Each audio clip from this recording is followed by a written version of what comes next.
आज हम लोग संयुक्त जयंती मना रहे हैं बाबा साहब और ज्योतिबा फुले जी की। ये जयंतियाँ मनाने की परंपराएं जब शुरू की गई, उसका उद्देश्य ये था कि हमारे लोग अपने पूर्वजों के बारे में जाने, समझें और उनके दिए गए रास्तों पर चलने का प्रयास करें। यह तो तब तक संभव था जब तक हम अपने दिमाग का प्रयोग नहीं करते थे। जैसे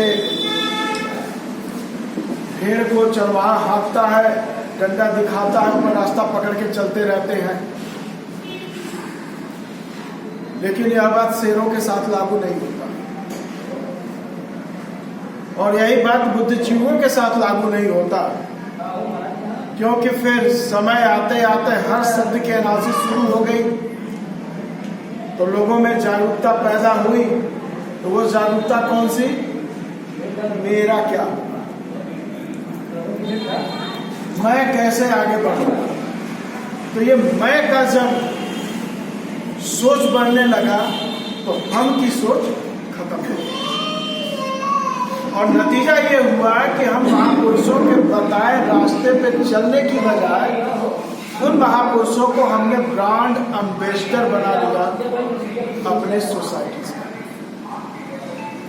और नतीजा अब गुलामी में पुनः आ चुके हैं। अगर किसी को यह शंका है कि हम गुलाम नहीं हैं, तो यह वही बात है कि जैसे बिल्ली को देखकर कबूतर आंख बंद कर लेता है। आप कभी आजाद हुए थे? आपकी वास्तविक आजादी 26 जनवरी 1950 से शुरू हुई, जिसमें आपको संघर्ष करना था, शिक्षित होना था, संगठित होना था। लेकिन क्या हम लोगों ने वो काम किया? जैसे जैसे हम शिक्षित होते चले गए, हमारे अंदर एक नकारात्मक प्रतिस्पर्धा बढ़ती चली गई। हमसे अच्छा, हमसे ज्ञान, और नतीजा क्या? हम सारे के सारे मूर्खों की टोली के सरदार बने।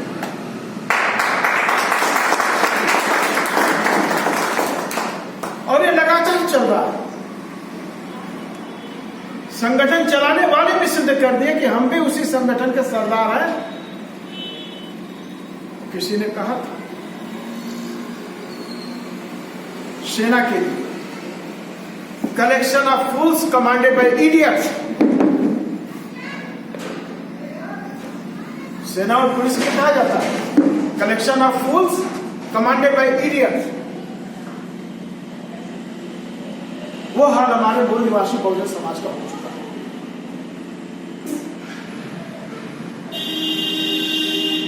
आज मैंने क्यों कहा कि आप गुलामी में आ चुके हो? आप मुझे बता दो कि पिछले 10 साल से आपकी हिम्मत हो रही है खुलेआम चौराहे पर कुछ बोलने की, अपनी प्रथा करने की? संगठनों की हिम्मत नहीं हो रही है।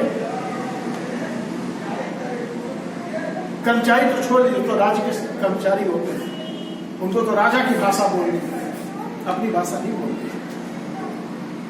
लेकिन जो राज्य के कर्मचारी नहीं, जो आम नागरिक हैं, क्या वो बोल पा रहे? कहां गई आपकी बुद्धिजीविता? आपका विवेक कहां है? आप सही और गलत, सच्चाई और पाखंड तो एनालिसिस कर सकते हैं। ये यक्ष प्रश्न आपके साथ आप करना चाहते हैं? अगर महापुरुषों के बताए रास्ते पे आप चले होते, हम कह रहे हैं बाबा साहब की सारी किताबें एक साइड कर दो, फुले साहब की सारी किताबें एक साइड कर दो,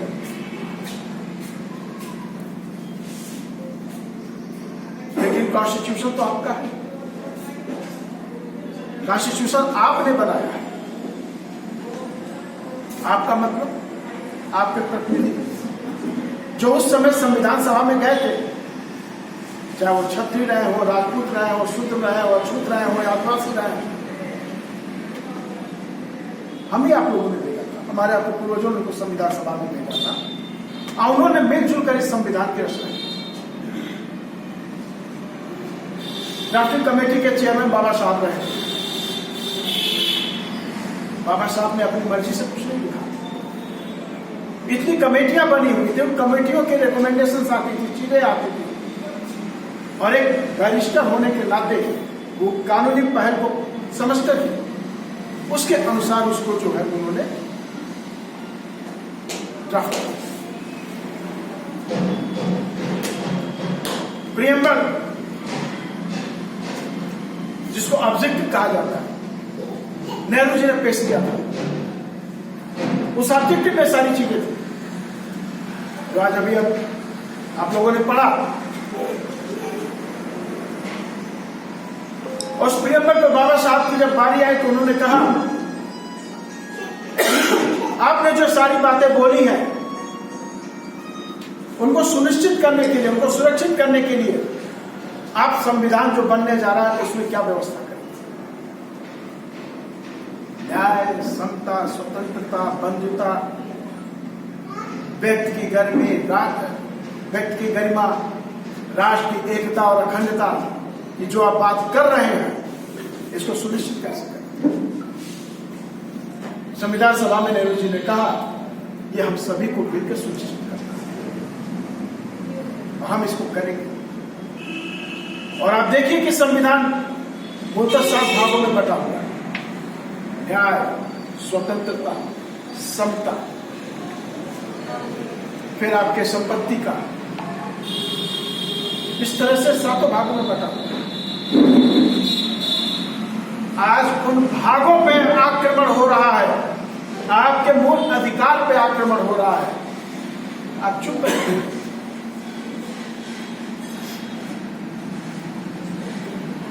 एक समय जब भारत के साथ वर्तमान पाकिस्तान संयुक्त था, जिन्ना और सावरकर की जिद के चलते एक राज्य और 2 राष्ट्र का सिद्धांत पारित हुआ। एक राज्य और 2 राष्ट्र। जिन्ना ने कहा, हमें यह मंजूर नहीं, हम भी राष्ट्र हैं, हमें अलग करो। सावरकर कहा चाहता था कि यहां रुके, अलग हो गए। गांधी कहते रहे कि अलग हो गए, लेकिन आज सैकड़ों राष्ट्र इस राज्य में चल रहे हैं।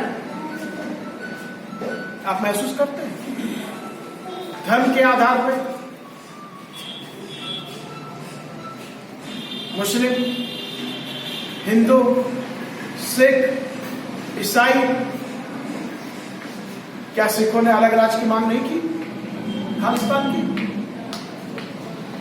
ईसाइयों से नॉर्थ ईस्ट फ्रंट एरिया पूरा भरा पड़ा था, उन्होंने बोला नेफा अलग करो, हमें नहीं रहना तुम्हारे साथ। वो अभी आंदोलन चला, उल्फा, अल्ट्रा, क्या क्या है, नाम जानते हैं आप लोग। जब भारत विलय की बात आई तो निजाम हैदराबाद ने कहा हम स्वतंत्र राष्ट्र है। आज कहा जा रहा है गोंडवाना अलग कर दो। झारखंड मुक्ति पार्टी जो बनी, झारखंड मुक्ति मोर्चा, वो तो कह रहे थे झारखंड अलग कर दो। कह रही थी या नहीं कह रही थी? तो ये किसके आधार पर हुआ? झारखंड में आदिवासियों का, आदिवासी का आधार हो गया। खालिस्तान यानी पंजाबी भाषा के आधार पर अलग होना चाहा, अल्ट्रा वाला अलग सोच रखा, और आज भी बदस्तूरी ये जारी है। आज भी बदस्तूरी यहाँ पे जारी है। क्यों जारी है? जारी इसलिए है कि जो प्रीएम्बल के अंदर समता, स्वतंत्रता और बंधुता, जिसपे शासक वर्ग, इस देश का शासक वर्ग कुंडली मार के बैठ गया,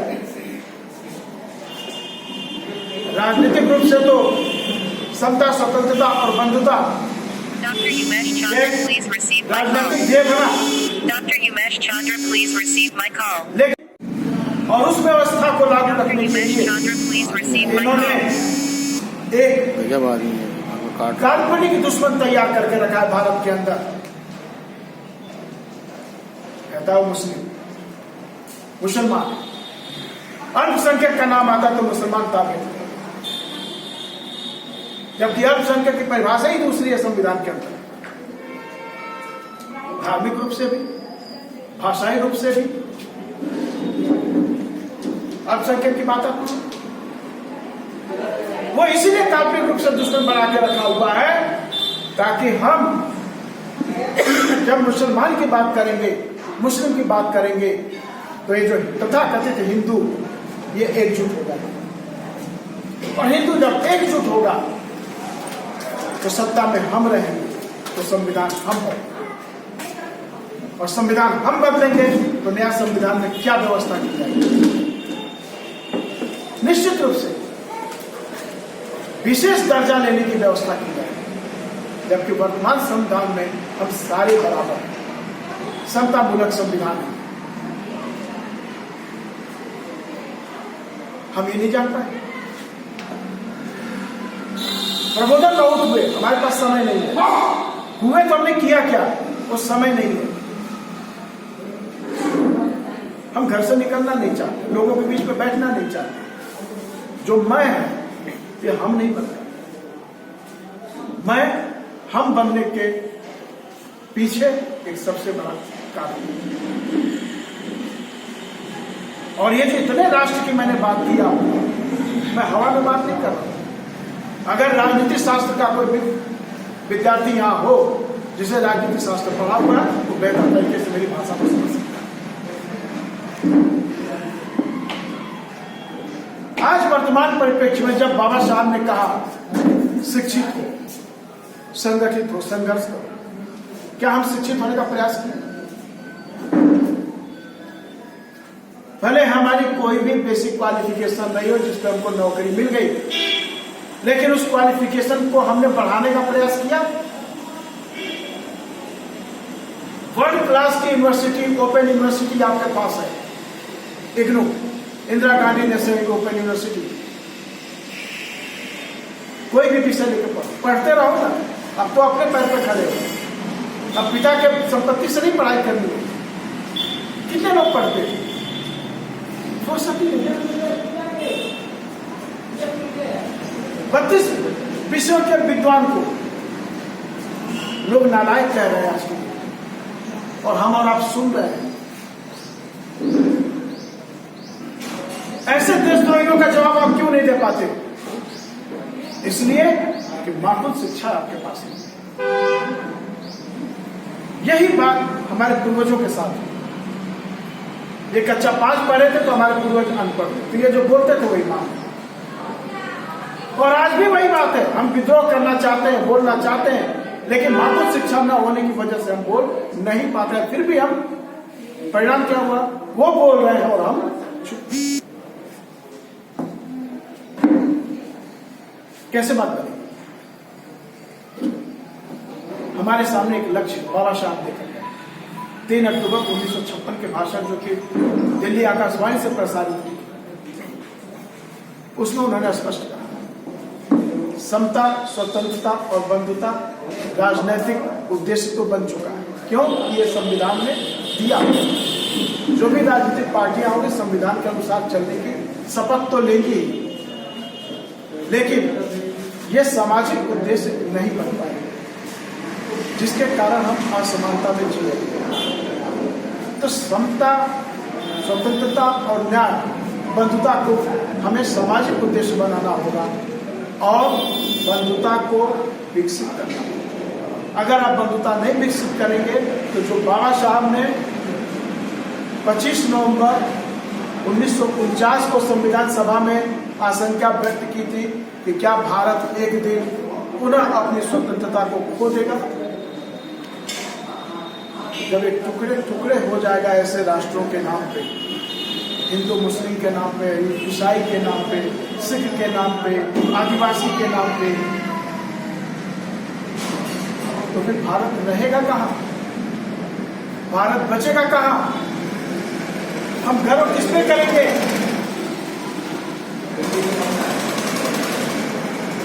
इसलिए मित्रों, हमें समता, स्वतंत्रता और बंधुता को सामाजिक ध्येय बना करके इस पे कार्य करना होगा और हमको बराबर यह देखना होगा।